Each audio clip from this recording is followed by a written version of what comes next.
Hello बच्चों, welcome back to the channel. मैं हूं द क्रिप्टिक सर और बेटा आज की वीडियो में हम बात करने वाले हैं ब्रायोफाइटा के बारे में। तो चलिए शुरू करते हैं। देखो बेटा, जब आप ब्रायोफाइटा को पढ़ रहे होते तो आप बोलते हो कि ब्रायोफाइट्स को एम्फीबियंस ऑफ प्लांट किंगडम बोला जाता है। They are the amphibians of plant kingdom. क्यों बोला जा रहा है थोड़ी देर में पता चल जाएगा, ठीक है। अब बेटा, सबसे आप हैबिटेट की बात करो तो ये कहाँ पाए जाते हैं, कहाँ रहना पसंद करते हैं। तो ऐसी जगह जो मॉइस्ट हो, डैम्प हो, शेडी हो, मतलब ऐसी जगह जहाँ थोड़ी छाया है और थोड़ी नमी प्रेजेंट है, ठीक है। इसके अलावा ये कुछ मॉइस्ट सॉइल या शेडी एरियाज में भी देखने को मिल सकते हैं। अभी तक जो प्लांट आपने पढ़ा था वो एल्गी था। एल्गी के बाद ब्रायोफाइटा आया है और ये जो प्लांट्स हैं वो टेरेस्ट्रियल फॉर्म्स होते हैं, मतलब ज़मीन पे पाए जाते हैं। तो पहली बार कोई प्लांट था जो ज़मीन पे आके रहने लगा था और उसको आपने नाम दिया था ब्रायोफाइटा, ठीक है। अब बेटा आगे अगर बढ़े तो हम बात करेंगे बॉडी फॉर्म की। बॉडी एल्गी में यूनिसेलुलर भी थी, मल्टी सेलुलर भी थी। ब्रायोफाइट्स में बॉडी कैसी हो गई बेटा? Multi cellular. लेकिन क्या यहाँ पर बॉडी डिफ्रेंशिएटेड हुई? नहीं। इसलिए आप क्या बोलोगे, बॉडी कैसी है? थैलोइड, ठीक है। अब इसके बाद बेटा हम बात करेंगे, हमने यहाँ लिख रखा है बॉडी डिफ्रेंशिएटेड नहीं होती, रूट स्टेम लीफ देखने को नहीं मिलती है। लेकिन क्या आप ये बोलोगे कि ये ब्रायोफाइट्स जो होते हैं ये एल्गी के कंपैरिजन में तो एडवांस होते हैं ना? और अगर एल्गी के कंपैरिजन में एडवांस है तो एल्गी के कंपैरिजन में तो ज़्यादा डिफ्रेंशिएटेड होने चाहिए। तो होते हैं भाई। Body is comparatively more differentiated than algae. Algae के कंपैरिजन में थोड़े से ज़्यादा डिफ्रेंशिएटेड है। तो क्या इसका मतलब है कि रूट स्टेम लीफ देखने को मिलेगी? नहीं, रूट स्टेम लीफ देखने को नहीं मिलती है। लेकिन रूट के जैसे, स्टेम के जैसे और लीफ के जैसे स्ट्रक्चर्स दिखते हैं, ठीक है, जो कि एल्गी में तो दिखते ही नहीं थे। और यहाँ पर भी वेस्कुलर टिश्यूज नहीं है। ज़मीन पे आ गया, अभी भी इसे जाइलम फ्लोएम डेवलप नहीं कर पाया है, ठीक है। ओके, इसलिए हम इसको ए ट्रैकियोफाइट्स बोल सकते हैं।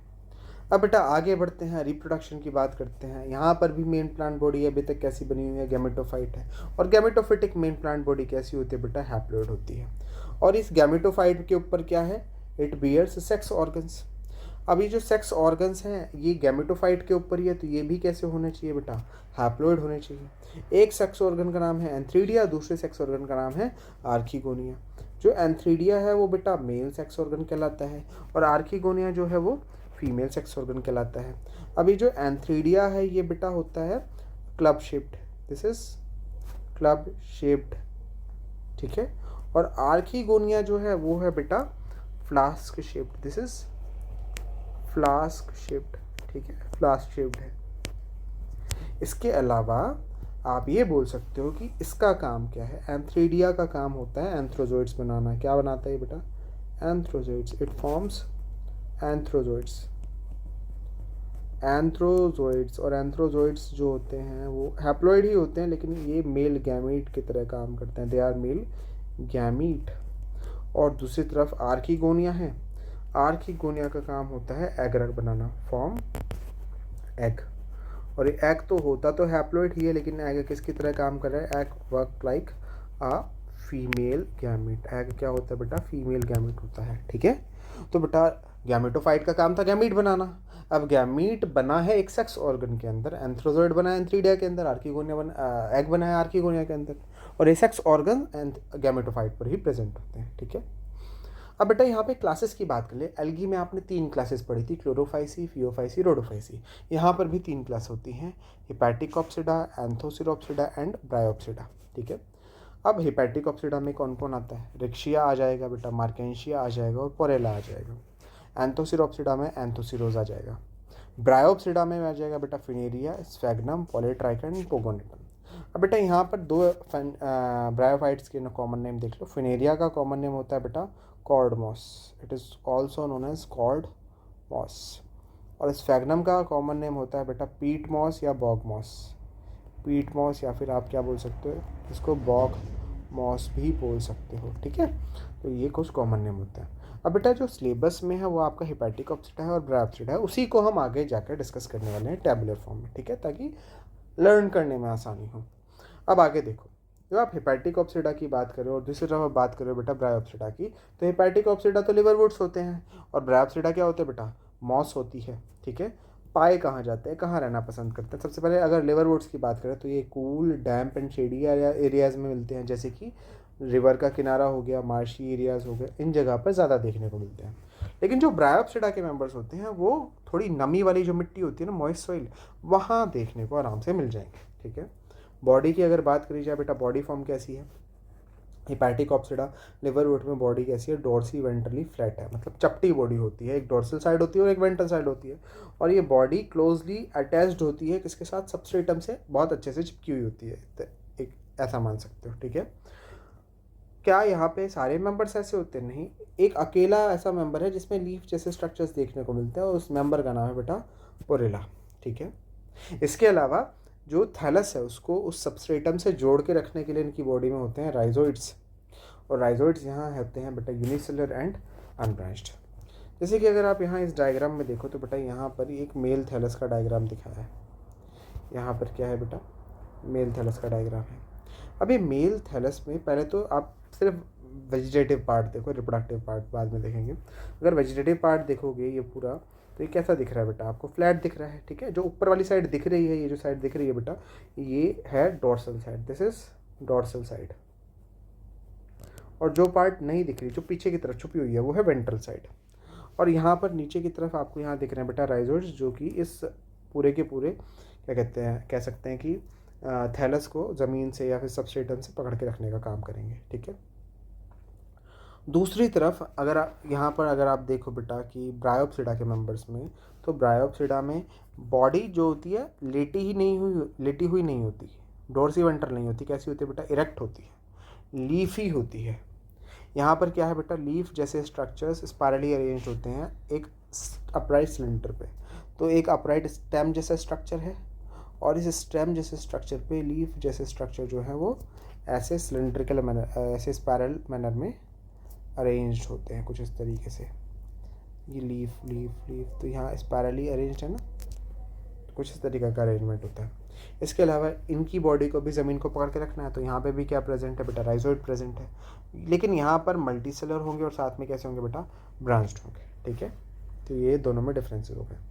अब जैसे यहाँ पर आप देख सकते हो, यहाँ फिनेरिया का डायग्राम दे रखा है, स्फैग्नम का डायग्राम दे रखा है, बॉडी इरेक्ट है, सीधी खड़ी हुई बॉडी है। ठीक है, यहाँ पे डोर्सी वेंट्रल थी लिवरवुड्स के केस में। अब अगर रिप्रोडक्शन की बात कर ले तो बेटा रिप्रोडक्टिव ऑर्गन्स देखो, जो अभी आप बॉडी देखी है मेन बॉडी, वो तो क्या देखी है? ये जो बॉडी देखा, ये पूरा स्ट्रक्चर जो देखा फ्लैट वाला, या फिर ये जो इरेक्ट वाला स्ट्रक्चर देखा, ये क्या है? गैमेटोफाइट है।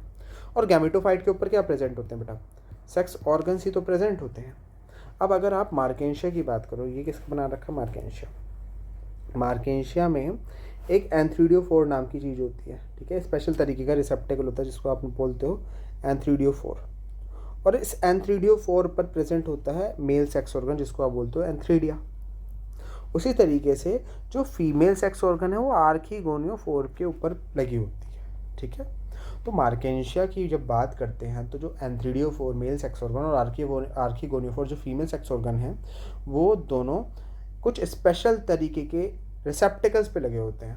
जैसे यहाँ लिखा भी है, जो मार्केंशिया होता है उसमें एंथ्रीडिया एंथ्रीडियोफोर के ऊपर लगा हुआ है, आर्कीगोनिया आर्कीगोनियोफोर के ऊपर लगा हुआ है। और ये दोनों थैलस एक दूसरे से अलग अलग है।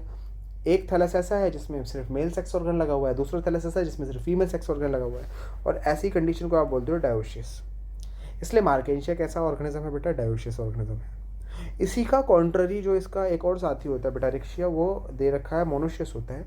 मोनोशियस का मतलब होता है मेल और female sex organ same thallus पे प्रेजेंट हो। ठीक है, तो एक तो जस्ट ऑपोजिट यही हो गया कि दोनों सेम थैलस पे प्रेजेंट हैं। दूसरा, मार्केंशिया में एंथ्रीडिया और एंथ्रीडिया एंड आर्कीगोनिया को रखने के लिए एंथ्रोजोइड और एंथ्रीडियोफोर एंड आर्कीगोनियोफोर प्रेजेंट है, लेकिन रिक्शिया में ना ही एंथ्रीडियोफोर होता है और ना ही आर्कीगोनियोफोर होता है, दोनों में से कुछ भी नहीं होता है। ठीक है, तो एक बेसिक सा डिफरेंस मार्केंशिया एंड रिक्शिया के बीच में। इसके अलावा बेटा अगर आप बात कर रहे हो ब्रायोफाइट्स की, तो ब्रायोफाइट्स में आपको क्या देखने को मिलेगा कि ब्रायोफाइट्स में जो सेक्स ऑर्गन्स होते हैं वो टिप ऑफ ब्रांचेस पे होते हैं। The sex organs are at tip of branches, tip of branches. Branches की टिप पर प्रेजेंट होते हैं। ये पॉइंट इंपॉर्टेंट है, इसको याद रखना बेटा, ठीक है। टिप, ब्रांचेस की टिप पर प्रेजेंट होते हैं।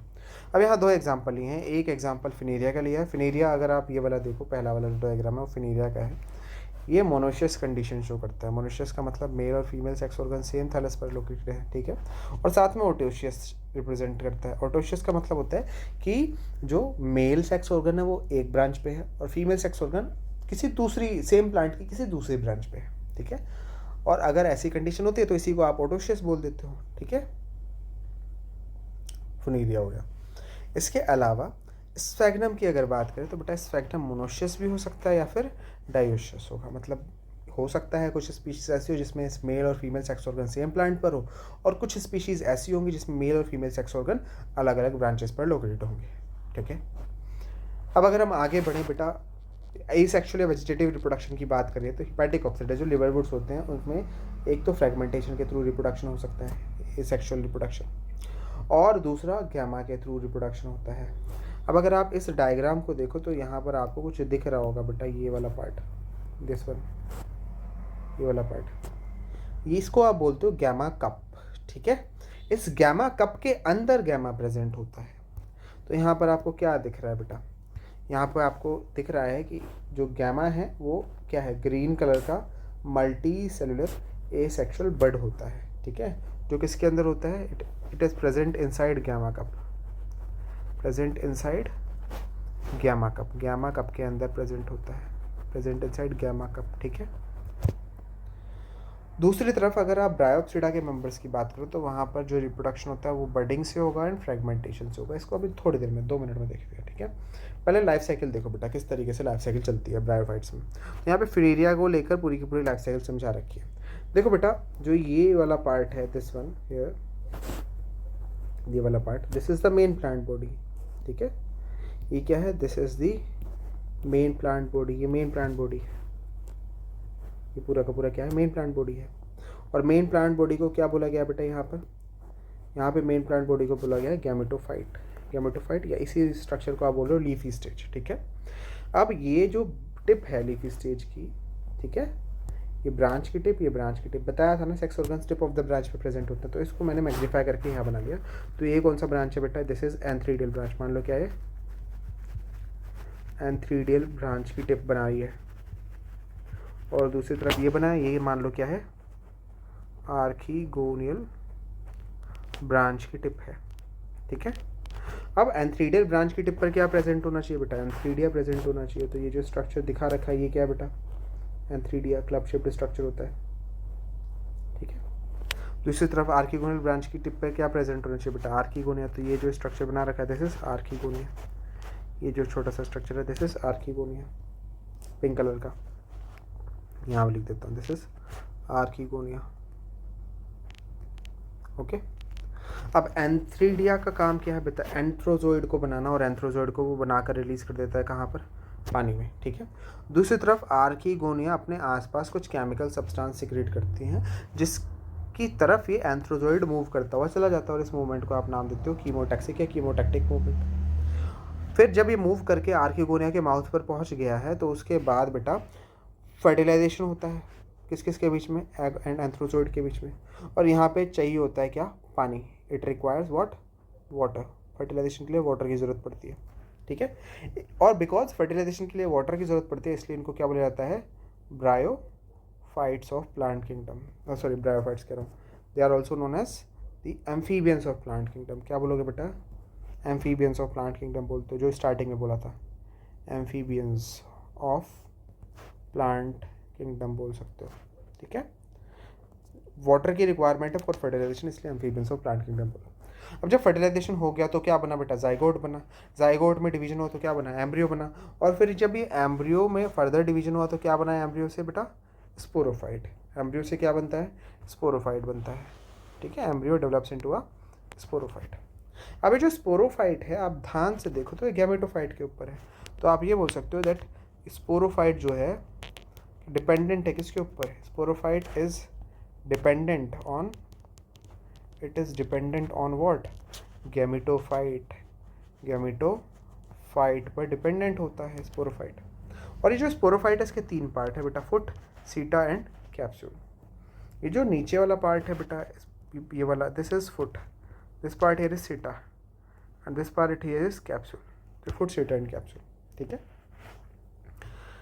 नाउ व्हाट विल हैपन कि जो स्पोरोफाइट का ये कैप्सूल होता है उसके अंदर होती है spore mother cell, this is spore mother cell, this is SMC, और ये कैसी होती है, डिप्लॉयड स्ट्रक्चर है, ठीक है। स्पोरोफाइट का पार्ट है, डिप्लॉयड स्ट्रक्चर है, और इसमें होता है फिर डिवीजन, जिसको आप बोल रहे हो बेटा मियोसिस, मियोसिस होगा, 2 बार सेल डिवाइड करेगी और बन जाएंगे स्पोर्स। अब ये स्पोर्स जो है वो बाहर लिबरेट होंगे, और लिबरेट कराने में हेल्प कौन करेगा बेटा, पेरिस्टोम टूथ हेल्प करता है, पेरिस्टोम टीथ हेल्प करता है। स्पोर्स लिबरेट होकर कहाँ, बाहर इन्वायरमेंट में आ गए। फिर स्पोर्स क्या हुए बेटा, स्पोर्स जर्मिनेट करे, दे स्पोर्स जर्मिनेट करे, और जर्मिनेट करके उन्होंने सबसे पहले बनाया क्या, प्राइमरी प्रोटोनिमा। फिर प्राइमरी प्रोटोनिमा से क्या बना, सेकेंडरी प्रोटोनिमा। फिर सेकेंडरी प्रोटोनिमा में क्या निकली, बड्स, और फिर यही बड्स किस में डेवलप हो जाएंगे बेटा, लीफी स्टेज में डेवलप हो जाएंगे। तो लाइफ साइकिल कंप्लीट हो जाता है। मैं दोबारा से रिपीट कर रहा हूँ, यहाँ पे क्या हुआ है कि जो प्लांट लिया है हमने वो गैमेटोफिटिक है, लीफी स्टेज ली है, टिप्स पे उसकी ब्रांचेस की टिप्स पे सेक्स ऑर्गन्स हैं। जिस ब्रांच की टिप पे एंथ्रीडिया होता है उसको एंथ्रीडियल ब्रांच बोलते हो, जिसकी टिप पे आर्किगोनिया होता है उसको आर्किगोनियल ब्रांच बोल देते हो, ठीक है। So this one is antheridial branch, this one is archegonial branch. Antheridial branch का काम है एंथ्रोजोइड्स को रिलीज करना, और एंथ्रोजोइड आर्किगोनियल ब्रांच पे क्या प्रेजेंट है, आर्किगोनिया प्रेजेंट है जिसके अंदर एग होता है, और ये जो आर्किगोनिया होता है अपने आसपास कुछ केमिकल्स रिलीज करता है, और उसी केमिकल्स को सेंस करता हुआ एंथ्रोजोइड जो होता है उस आर्किगोनिया की तरफ मूव करता है। मूव कर करके आर्किगोनिया के माउथ पर पहुंच जाता है। उसके बाद बेटा इसको सीधा रास्ता मिलता है फर्टिलाइजेशन के लिए, फर्टिलाइजेशन होता है, फर्टिलाइजेशन के लिए वाटर की ज़रूरत होती है, और फाइनली जाइगोट बनता है। फिर जाइगोट से एम्ब्रियो बना, एम्ब्रियो से स्पोरोफाइट बना, स्पोरोफाइट के 3 part, foot, seta and capsule. Capsule के अंदर बेटा spore mother cell, spore mother cell में हुआ मियोसिस, मियोसिस से बना स्पोर, स्पोर बाहर आके जर्मिनेट करा, लिबरेट करा, और लिबरेट करके बनाया primary protonema, primary protonema secondary protonema, secondary protonema में होगी बडिंग, और बडिंग से बन जाएगा पूरा का पूरा गैमेटोफाइट। तो इस तरीके से पूरा का पूरा डेवलपमेंट चलता है इन ब्रायोफाइट्स, ठीक है। अब दोनों के स्पोरोफाइट को कंपेयर कर लो। गैमेटोफाइट तो आपने कंपेयर कर ही लिया। तो अगर बेटा मार्केंशिया का गैमेटोफाइट और दूसरी तरफ फुलेरिया का गैमेटोफाइट देखे तो बेटा मार्केंशिया का जो गैमेटोफाइट है, लिबरवुड का गैमेटोफाइट है, कम कॉम्प्लेक्सिटी कम है, लेकिन जो फिनेरिया है उसमें कॉम्प्लेक्सिटी ज़्यादा है गैमेटोफाइट में, ठीक है। इसके अलावा जो स्पोर डिस्पर्जल मैकेनिज्म है मार्केंशिया का वो बहुत सिंपल है, फिनेरिया का स्पोर डिस्पर्जल मैकेनिज्म कॉम्प्लेक्स है, बिल्कुल सही बात लिखी है, ठीक है। उसके बाद मार्केंशिया में स्पोर डिस्पर्जल इलेटर्स के थ्रू होता है, लेकिन अगर फिनेरिया की बात करो तो यहाँ पे पेरिस्टोम टीथ की रिक्वायरमेंट होती है। और यहाँ पर जो बेटा गैमेटोफाइट है मार्केंशिया में वो कम्प्लीटली डिपेंडेंट है, sorry sporophyte is completely dependent on gametophyte, लेकिन फिनेरिया में पार्शियली डिपेंडेंट होता है गैमेटोफाइट के ऊपर, कम्प्लीटली डिपेंडेंट नहीं होता, ठीक है। इसके अलावा यहाँ पर बेटा एक स्पोर बना था, ठीक है, और ये स्पोर क्या करता था, जर्मिनेट करता था, और जर्मिनेट करके क्या बनाता था बेटा, it germinates to form a what, gametophyte. क्या बनाता था, गैमेटोफाइट बनाता था। स्पोर हैप्लॉइड था, जर्मिनेट करता था तो बेटा हैप्लॉइड ही गैमेटोफाइट बनता था। तो मार्केंशिया में तो डेवलपमेंट स्पोर का बहुत सिंपल है, लेकिन अगर फुनेरिया में देखो तो उस फुनेरिया में क्या बना, अभी आपने पूरी लाइफ साइकिल पढ़ी है। स्पोर बना जो कि कैसा है बेटा, हैप्लॉइड। स्पोर क्या हुआ, जर्मिनेट हुआ, जर्मिनेट करके क्या बनाया, प्राइमरी प्रोटोनिमा बनाया। प्राइमरी प्रोटोनिमा किस में डेवलप हुआ, सेकेंडरी प्रोटोनिमा में डेवलप हुआ। सेकेंडरी प्रोटोनिमा में क्या हुई बेटा, बडिंग हुई, और बडिंग होकर वो बड्स किस में डेवलप हो गई, लीफी स्टेज में डेवलप हो गई, ठीक है। तो यहाँ पर कहने वाली बात यह है कि यहाँ पर जो प्रोटोनिमा है ये भी गैमेटोफाइट है, लीफी स्टेज ये भी गैमेटोफाइट है, लेकिन पहले कौन आया बेटा, प्रोटोनिमा आया, इसलिए ये कहलाता है फर्स्ट गैमेटोफाइट, ठीक है, कहलाता है फर्स्ट गैमेटोफाइट। लेकिन अगर आप बात कर रहे हो बेटा लीफी स्टेज की तो ये कहलाएगा बेटा सेकेंड गैमेटोफाइट, या दूसरा गैमेटोफाइट होता है, सेकेंड गैमेटोफाइट, और इसी सेकेंड गैमेटोफाइट के ऊपर सेक्स ऑर्गन्स प्रेजेंट रहते हैं, ठीक है। तो ये आपको स्पोरोफाइट के बारे में डिफरेंसेस भी याद रखने हैं अच्छे से। अब बेटा आके आओ सिग्निफिकेंस पे आओ ब्रायोफाइट्स की। तो बेटा यहाँ पे ये कहने को है कि यहाँ पर इकोनॉमिक इम्पोर्टेंस बहुत ज़्यादा नहीं है, लेकिन हाँ इकोलॉजिकल इम्पोर्टेंस ज़्यादा देखने को मिलता है। जैसे ब्रायोफाइट्स में इकोनॉमिक इम्पोर्टेंस में बोल सकते हो कि मॉसेस क्या करती हैं, प्रोवाइड फूड की तरह यूज़ होती हैं, जैसे बर्ड्स के लिए और दूसरे हर्बीवोर एनिमल्स के लिए। इसके अलावा स्फैग्नम जिसको आप पीट मॉस बोलते हो वो पीट बनाता है जो कि फ्यूल की तरह यूज़ किया जाता है। और इसके अलावा पैकेजिंग मटेरियल के लिए भी तरह भी यूज़ किया जाता है for transporting living part due to the high water concentration by high water holding capacity. मतलब अगर आपको किसी फ्लावर को या फ्रूट को लंबे समय तक फ्रेश रखना है ट्रांसपोर्टेशन के टाइम पर, तो उसको पैक कर दो इन अ मॉस या फिर इन स्फैगनम जो कि भीगा हुआ है, तो उसकी वाटर होल्डिंग कैपेसिटी ज़्यादा, तो ज़्यादा लंबे समय तक वाटर को होल्ड करके रखेगा। ज़्यादा बंदे लंबे समय तक वाटर को होल्ड करेगा तो उसके अंदर जो भी फैक्ट है उसमें मॉइस्चर बना रहेगा, मॉइस्चर बना रहा तो वो फ्रेश रहेगा, ख़राब होने के चांसेस कम हो जाएंगे। ठीक है, उसके बाद बारी आती है इकोलॉजिकल इंपॉर्टेंस की। इकोलॉजिकल इंपॉर्टेंस में बेटा ब्रायोफाइट्स जैसे कि मॉस और लाइकॉन्स, ये पायनियर स्पीशीज़ की तरह काम करती हैं और ये बेयर रॉक्स को सबसे पहली बार कॉलोनाइज करती हैं। ठीक है, ये हेल्प करती हैं बेटा ज़ीरार्क सक्सेशन में। They help in xerarch succession, xerarch succession में हेल्प करेंगी। ठीक है, इसके बाद बारी आती है बेटा कि ये ज़ीरार्क सक्सेशन में क्या करती हैं कि ये सॉइल फॉर्मेशन में हेल्प करती है by weathering and decomposing rocks, rocks को तोड़ने का काम करती हैं, उसको सॉइल बनाती हैं। ठीक है, और सबस्ट्रेट को जिस भी जगह पर वो उग रही हैं उस सबस्ट्रेट को, उस जगह को सूटेबल बनाती है ताकि हायर प्लांट्स ग्रो कर सकें यहाँ पे आराम से। ठीक है, इसके अलावा ये डेंस मैट, एक बहुत मोटी सी चादर बनाती है सॉइल के ऊपर जो कि मॉइस्चर को बनाए रखता है, रेनफॉल का इम्पैक्ट कम करता है और सॉइल इरोजन को प्रिवेंट करता है, सॉइल को ऊपर जो फर्टाइल एयर होती है उसको बहने नहीं देता विद डिफरेंट फैक्टर्स। ठीक है, तो ये जो कुछ चीज़ें हैं वो ब्रायोफाइट्स के सिग्निफिकेंस के बारे में है जो कि आपको याद रहनी चाहिए। एक और चीज़ याद रखना बेटा अच्छे से कि यहाँ पर इकोलॉजिकल सिग्निफिकेंस ज़्यादा है ब्रायोफाइट्स का, इकोनॉमिक सिग्निफिकेंस कंपैरेटिवली थोड़ा कम देखने को मिलता है। तो आगे उसके बाद बात करते हैं बेटा इसकी लाइफ साइकिल के बारे में। तो मेन प्लांट बॉडी जो है यहाँ ब्रायोफाइट्स में भी क्या होती है बेटा, गैमेटोफाइट होती है, हैप्लॉइड बॉडी है। ठीक है, अब जो गैमेटोफाइट है उसके ऊपर सेक्स ऑर्गन है, एंथ्रीडिया जो है वो मेल सेक्स ऑर्गन है, आर्किगोनिया जो है वो फीमेल सेक्स ऑर्गन है। एंथ्रीडिया एंथ्रोजोइड्स बनाएगा, आर्किगोनिया एग बनाएगा। दोनों के बीच में क्या हुआ बेटा, फर्टिलाइजेशन हुआ। यहाँ क्या हो रहा है, अच्छा दिखा रखा है नीचे, यहाँ क्या हुआ बेटा, फर्टिलाइजेशन हुआ दोनों का। फर्टिलाइजेशन के बाद बना क्या बेटा, जाइगोट। जाइगोट से क्या बना, एम्ब्रियो। तो पहली बार एम्ब्रियो यहाँ बन रहा है। एम्ब्रियो के बाद क्या बना, स्पोरोफाइट। स्पोरोफाइट में क्या था, स्पोर मदर सेल जो कि कैसी थी, डिप्लॉइड। स्पोर मदर सेल में कौन सा डिवीजन होगा बेटा, मियोसिस। मियोसिस से क्या बनेगा, स्पोर्स बनेंगे। स्पोर्स कैसे होंगे, हैप्लॉइड। फिर स्पोर्स जर्मिनेट करेंगे तो वापस से क्या बन जाएगा, गैमेटोफाइट बन जाएगा। ठीक है, तो अगर यहाँ पर इसको ध्यान से देखा जाए तो आप बोल सकते हो कि इतना पार्ट डिप्लॉइड है, इतना पार्ट हैप्लॉइड है, और अगर देखा जाए तो इनकी बॉडी में जितनी देर तक के लिए डिप्लॉइड पार्ट होता है उतनी मोर और लेस उतनी ही टाइम के लिए हैप्लॉइड पार्ट होता है। तो यहाँ पर इसलिए जो लाइफ साइकिल होती है उसको आप बोलते हो haplo diplontic life cycle. Life cycle कैसी है बेटा, हैप्लो डिप्लॉन्टिक लाइफ साइकिल। ठीक है, तो बेटा इस लेक्चर के लिए सिर्फ इतना ही। आई होप आपको ये लेक्चर पसंद आया हो, ये समझ में आया हो। तो बेटा अगर आपको ये लेक्चर पसंद आया और समझ में आया तो प्लीज़ इस लेक्चर को लाइक करना, चैनल को सब्सक्राइब करना और बेटा हो सके तो इस वीडियो को आगे शेयर भी करना। ठीक है, तो मिलते हैं आपसे अपनी नेक्स्ट वीडियो में। तब तक के लिए आप हंसते रहिए, मुस्कुराते रहिए और पढ़ते रहिए। Bye bye and thank you.